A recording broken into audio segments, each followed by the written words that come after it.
This is Jeff Dumbarello, broker of Steelbridge Realty, here to talk about the 2014 Lee County, Florida residential market in review. Disclosure, this is my work done for me and shared with you. The data came from multiple sources. Those sources are the Lee County Clerk of the Court, the City of Cape Coral, the U.S. Census, and the MLS data. About us, we're a licensed real estate brokerage. We use cutting-edge marketing techniques to offer solutions in today's challenging environment. Our group of professionals have decades of experience. And whether you're buying or selling a home, hire someone like us. We want to earn your business.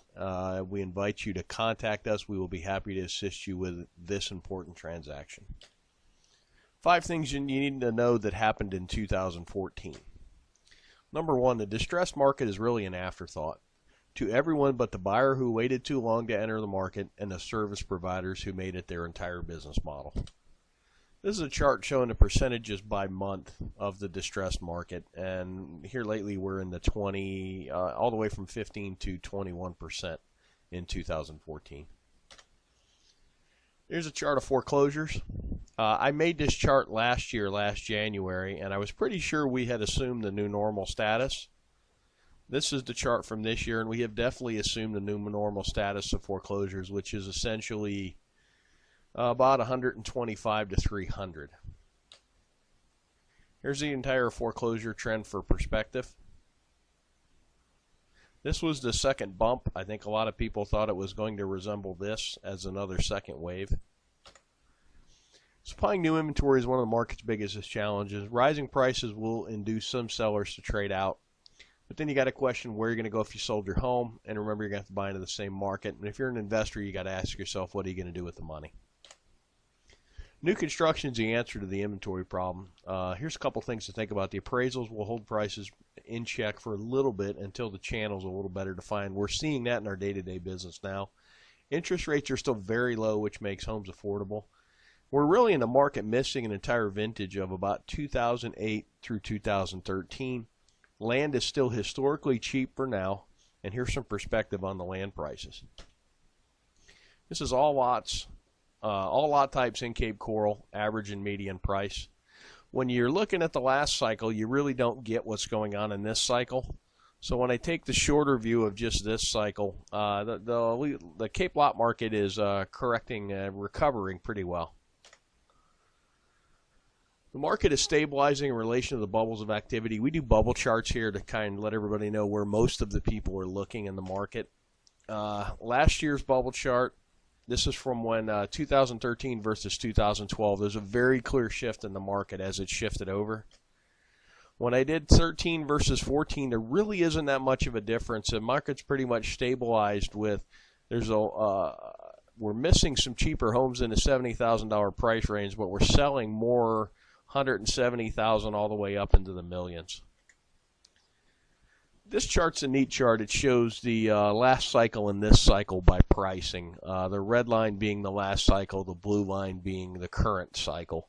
And you can see that we mimicked the last cycle for a while, and then you're starting to see 04 and 05 in the last cycle pulled wildly away to where we're just getting slight price increases, but not like we did before. And this is really a function of the banks aren't giving out crazy loans. There's no stated income, no stated asset loans. So this is a sustainable market that's actually driven by sensible leverage. Some perspective, we operate in a seasonal and a cyclical market. The seasonality is really determined by our weather. Up north, when it's warmer, is when they're busier in the real estate market. Here, when it's a little cooler, is when we're busier in the real estate market. The cyclical part of our market is governed by demographics, and we're going to talk about something, seasonal pricing bumps as well. Right now, we're in a sustainable boom. MIM is money in motion. It's every dollar that flowed through. This is actually dollars sold by realtors. And we had an 8.7 increase in the actual volume in the market. The amount of transactions went up 1.1%. The median is actually rising faster than the average, which shows the bottom of the market is coming up faster than the market itself is correcting. The percentage of bank-owned properties jumped up slightly from 13.6 to 15.05, where short sales really fell off the map. They were 8% of the market in 13, and they're only 3% of the market in 14. And another neat thing to look at, cash sales in 2013, 60.7% were cash in 2013. In 2014, 57%. So you had a decent price increase, and it really wasn't funded by leverage. And to give you a perspective, about 25-30% of the sales in the state of Florida are cash. So we're almost working at twice the cash sales percentage of the state of Florida. Money in motion is a key indicator. As long as the market continues to grow, that's a really good thing. The median's rising higher than the average. We talked about that. We also talked about the cash sales percentage. One thing I learned, if you base your business model on short sales, you need to find something else to do. And we're truly in a market where the buyers are paying slightly more for a slightly older and slightly smaller home. Market specifics. Two asset classes that really jumped out to me are townhouses and manufactured homes are actually growing. By property types, what's interesting to me is the manufactured homes are up 20% in sales counts, as are the townhouses. And when you look at the price increases, they're probably some of the lowest price increases, and that's the market seeking a good quality buy, basically. The single-family homes are up 7%. They just about mimic the market as a whole.